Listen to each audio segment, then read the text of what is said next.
गिरिजा जी, आपका हमारा जौनपुर.com पर स्वागत है। और एक महिला होने के नाते आप तो पॉलिटिक्स में भी रही हैं, अच्छे पदों पर रही हैं और एक अच्छे परिवार से संबंधित हैं, बल्कि ये कहा जाए कि अच्छे पुत्र को आपने जौनपुर को दिया है, तो एक अच्छी चीज़ है। तो पुत्र अगर अच्छा कुछ कर गया तो उसका क्रेडिट तो माँ को ही जाता है। तो इसका मतलब प्रतिभा तो आपके अंदर थी जो आपने पुत्र को अपने बच्चों को दे दी। तो हम जानना चाहेंगे कि राजनीति में आप कहाँ से आई? राजनीति में हम आए, हमारे ससुर जी स्वतंत्रता संग्राम सेनानी थे, विधायक थे और यहाँ के गांधी माने जाते थे। क्या नाम था उनका? उनका पंडित भगवती जी तिवारी, फोटो लगी है जी जी जी ऊपर। हाँ। और यहाँ के जी ये जौनपुर के गांधी माने जाते थे पंडित भगवती जी तिवारी। और ससुर तो थे ही, और हमारे जहाँ मेरा जन्म हुआ था, बेहड़ा जन्म हुआ था किराकर तहसील में, वहाँ हमारे चाचा, सगे चाचा थे, जो कि वो भी स्वतंत्रता संग्राम सेनानी थे। अपनी पत्नी के मर जाने पर उन्होंने जमानत नहीं ली संविधान से। उनका नाम क्या था? उनका नाम था राम बिहारी शुक्ल। और हमारे पिताजी का नाम था उमाशंकर शुक्ल। और हमारे मामा थे चंदौर मिश्र परसली के, आप जौनपुर के रहने वाले हैं। ये लोग बहुत बड़े 42 मौजे के जमींदार थे और स्वतंत्रता संग्राम सेनानी थे। वो कभी भी चप्पल और कुर्ता नहीं पहना, सिर्फ धोती पहन कर रहते थे, इतने बड़े गांधीवादी थे।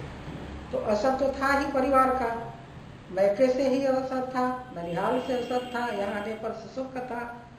और यहाँ के लोग जानते भी हैं कितने ईमानदार और कितने कर्मठी हमारे ससुर थे पंडित भगवती जी तिवारी। और बहुत कुछ जौनपुर के लिए किया। कम से कम 23-24 तो वो कॉलेज खोला उन्होंने, जो डिग्री कॉलेज, स्कूलों का स्थापना की, जो कि इस समय डिग्री कॉलेज और वो चल रहा है इंटर कॉलेज है। तो कभी उसमें कुछ नहीं, अपने रहे कुछ 7-8 उसमें मैनेजर भी रहे। और इसके बाद कभी भी अपने बच्चों को दिया, किसी को नहीं दिया, अपना लोग चला रहे हैं। तो ये सब हमारे दिमाग में था। और वो तो ब्लड था ही, मैके से भी था, यहाँ से भी था। और राजनीति में एक महिला को, हाँ, तो आप तो जब मैं राजनीति में आई हूँ तो महिला राजनीति में बहुत कम निकलती थी।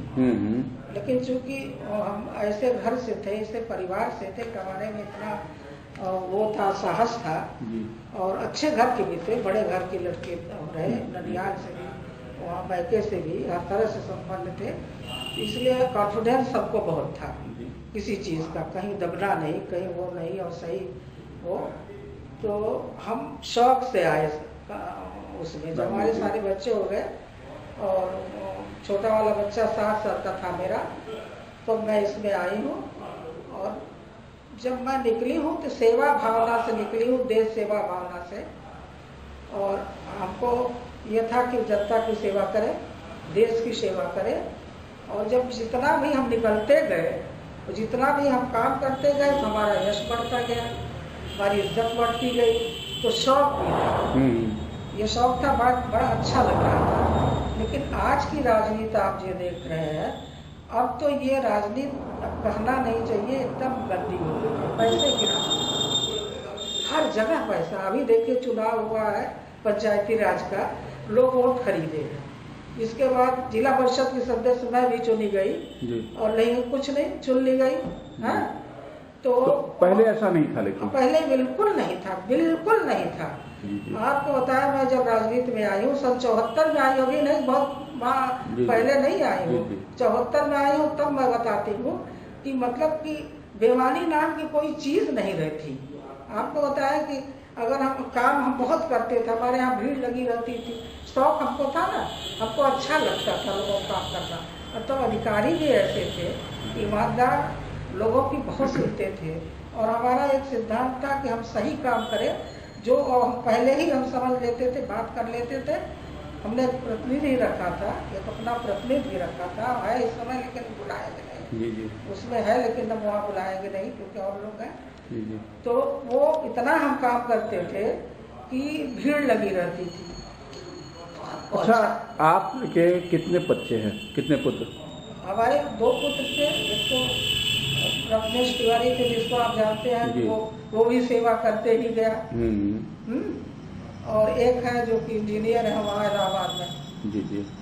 तो तब शौक से हम लोग काम करते थे और इज्जत मिलती थी। ये नहीं था कि मुझे टिकट मिल जाए या मुझे कोई पद मिल जाए, है। बाद में भले ये कि लोगों ने कहा कि नहीं होना चाहिए, होनी चाहिए, भाई टिकट के लिए प्रयास किया, लड़े भी हैं हम। 91 में मछली शहर से चुनाव भी मैंने लड़ा, तो बहुत सी पद आपको हमने दे दिया कि पूरा लोग अपने आप हमको दे देते थे, हमारा काम दे। तब शौक था, पैसा नहीं था। अब तो देखिए लोग बहुत खरीद रहे हैं। अच्छा, अब आज के समय में तो राजनीति में गंदगी आ गई है। बहुत ज्यादा। तो अभी महिलाओं का योगदान तो ये राजीव गांधी की देन है कि इन्होंने दिया, ये पंचायती राज का जो दिया इसमें महिलाओं को दिया, और महिलाएं आगे आ रही हैं, ये बात नहीं है।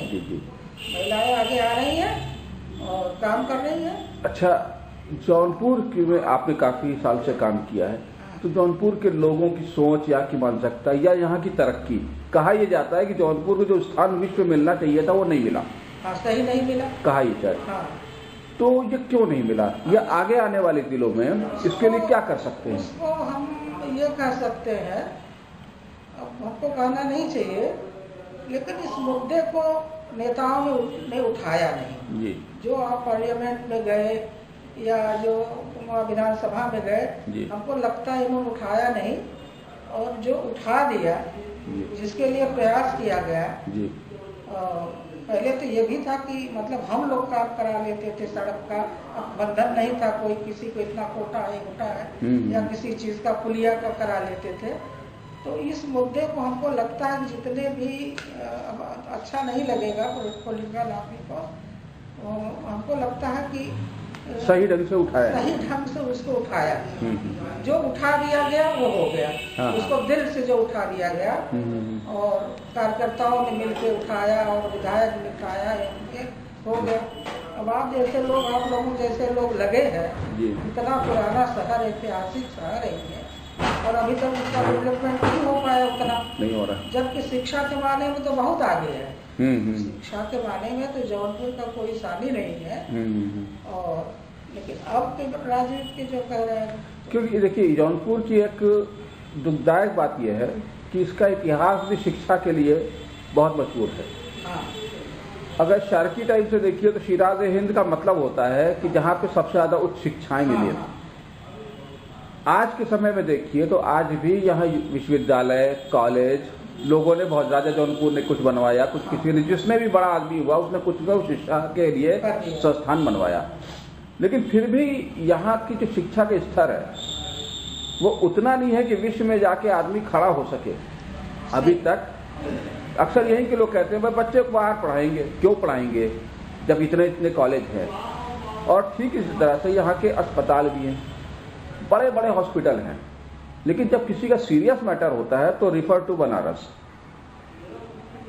तो ये जो मशरूम की तरह स्कूल है, मशरूम की तरह हॉस्पिटल, डॉक्टर्स हैं, और अगर ये इस स्टेज पर नहीं है कि मरीज को बचा सके या बच्चों को विश्व स्तर पर खड़ा कर सके, तो इसका क्या कारण हो सकता है? जितना आपको हम बताएं कि जिस तरह से डेवलपमेंट होना चाहिए वो हम पहले ही आपसे कह चुके हैं कि नहीं होता हुआ है।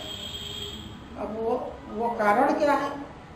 अब उस तरह से जैसे आपने कहा कि मांडुक नहीं रह के लोग सोचते हैं, आगे नहीं सोचते, तो अब सोचने की कमी है और हो जाएगा। ये होता है, आप लोग जैसे लोग लगे हैं कि मतलब इस तरह से चाहते हैं तो हो जाएगा। अच्छा, दूसरी चीज जैसे समस्या आती है जो राजनीतिक से तो नहीं जुड़ी है, लेकिन कि भ्रष्टाचार है छोटे लेवल पर।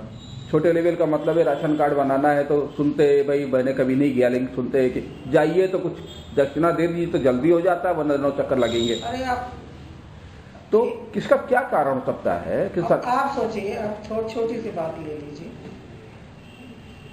जब आप पैसा देके वोट ले रहे हैं तो कहाँ से देके ले रहे हैं? जैसे हम पंचायती चुनाव कर रहे हैं, लोग बीडीसी मेंबर हो गए हैं, प्रधान हो रहे हैं, ये हो रहा है, पैसा दे के खरीद के ले रहे हैं, तो जो अध्यक्ष बनेगा वो लूटेगा, जो मेंबर बनेगा वो लूटेगा, एक का 4-10 लूटेगा। इस तरह से इतनी गंदगी अब फैल गई है कि अब हम आपको क्या बताएं। हाँ, मतलब ये तब नहीं था हम लोगों के जमाने में।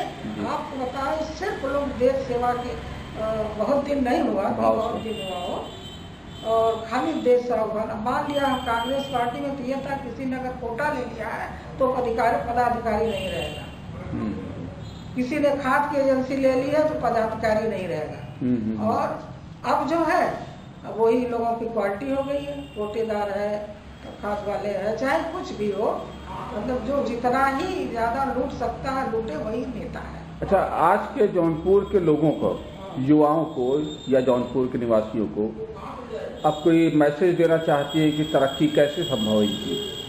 जैसे नौकरी नहीं मिलती, युवा भटकता है, फिर वो दोहरा मावा खाता है और इधर उधर घूमता रहता है, तो रोजगार के अवसर नहीं है। लेकिन अभी जौनपुर तक तो दुनिया सिमटी नहीं, अब तो ग्लोबलाइजेशन हो गया है, अब तो विश्व तक। अब तो पहले देखिए गांव में जो था, गांव के 1-8 लोग जाते थे कलकत्ता, बॉम्बे, ये वो। अब तो बच्चे पढ़ रहे हैं, ऐसी बात नहीं है, और लड़कियां भी बहुत पढ़ रही है। धीरे धीरे डेवलपमेंट हो रहा है इन लोगों के माइंड का, और वो दुनिया में मीडिया का भी देख रहे हैं, उसका भी देख रहे हैं, लैपटॉप भी देख रहे हैं, टीवी भी देख रहे हैं, सब देख रहे हैं।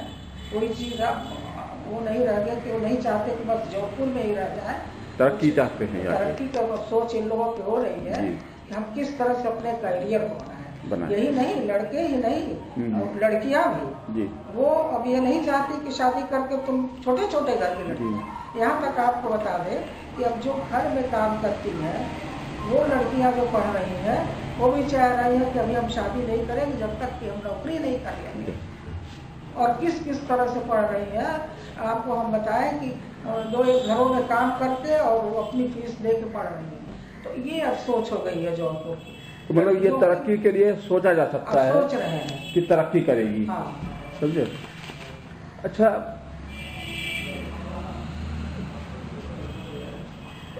आप राजनीति में आने के बाद क्या आपने कभी जेल भी जाना पड़ा है? जेल हमको 4-5 बार गए जी। तो ये कैसे राजनीति राजनीति हमने जम के किया है, बहुत संघर्ष किया है। ये भी महिला थी, हमको कोई डर नहीं लगता था किसी से। पहले हमारा हल बहुत ऊंचा था। मतलब ये है कि अगर महिला को विल पावर होनी चाहिए, विल पावर हमारा स्ट्रॉन्ग विल पावर। मतलब महिला अगर राजनीति में, बड़ी इज्जत से यहाँ के जो राजनीतिक थे मेरी बड़ी इज्जत करते थे, और कोई भी था, ये नहीं था कि हम किसी महिला की दृष्टि से देखे जाते हों या मतलब गंदी दृष्टि से किसी ने देखा हो। क्योंकि बाबूजी हमारे बहुत वो थे, और जिस परिवार से हम बिलोंग करते थे खुद भी इतना स्ट्रांग रहते थे, यहाँ से लेकर दिल्ली तक मेरी इज्जत लोग करते थे। अच्छा, एक समस्या जो जौनपुर आसपास के गांव की है, महिलाओं पे अत्याचार जो है वो बहुत होता है। ये तो बहुत बढ़ गया। अच्छा, और कुछ इनके पास अपने कानून कायदे भी नहीं जानते ये, तो ये जो महिलाएं यहाँ के अत्याचार सहती है, उस समस्या का कुछ समाधान है? क्योंकि कुछ भी हो, कहीं पे बहू पे जुल्म हो रहा है, कहीं पे सास कर रही है, या कहीं पे उनके साथ कोई बलात्कार हो रहा है, या दबंग लोग उनके साथ कुछ गलत काम कर रहे हैं, और वो महिला को यही समझ में नहीं आता कि मैं अब करूं क्या, कहाँ जाऊं।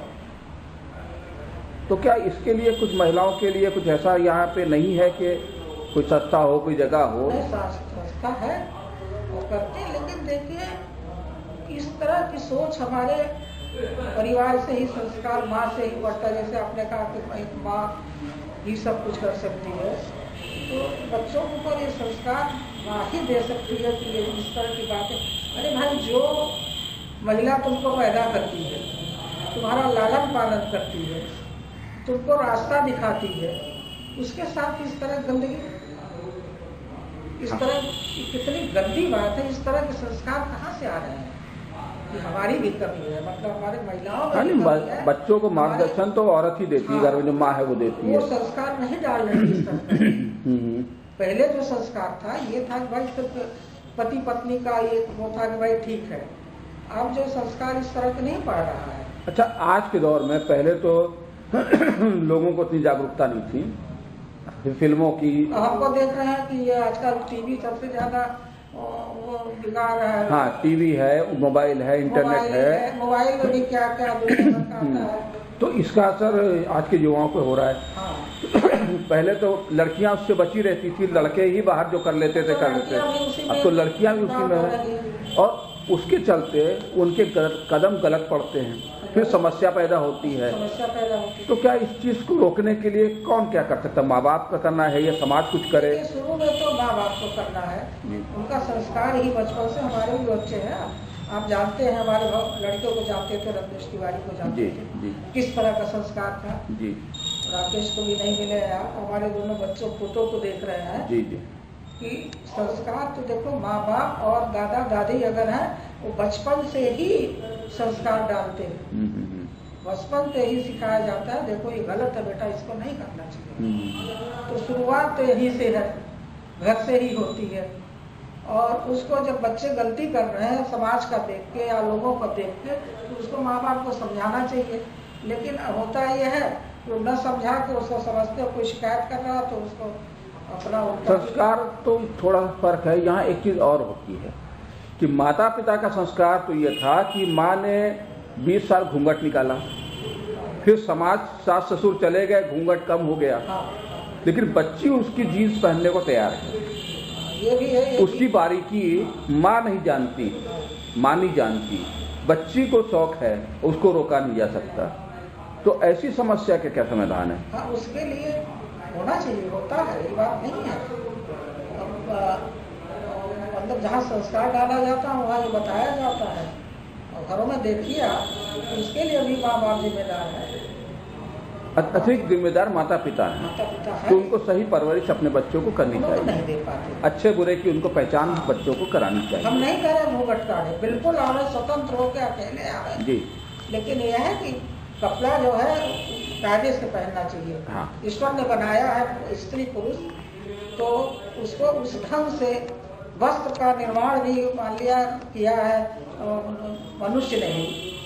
तो आपका जब तन ऐसा है तो उसको ढंग से ढको। सही बात है। जो खूबसूरती ढकने में है वो खोलने में नहीं है। सही बात है। तो ये जो अनुसरण है पश्चिमी सभ्यता का, ये पूरी तरह से करना उचित नहीं है। उचित नहीं है। करना है तो आप साइंस के टेक्नोलॉजी में करिए, लेकिन इसमें नहीं करिए। आपका बहुत बहुत धन्यवाद कि आपने हमको समय दिया, और हम चाहेंगे कि आप जैसे लोग रहें, और अभी आपके जो पोते हैं इनको भी आप वो संस्कार दें ताकि ये किसी काबिल दुनिया में बन सके। बहुत बहुत धन्यवाद।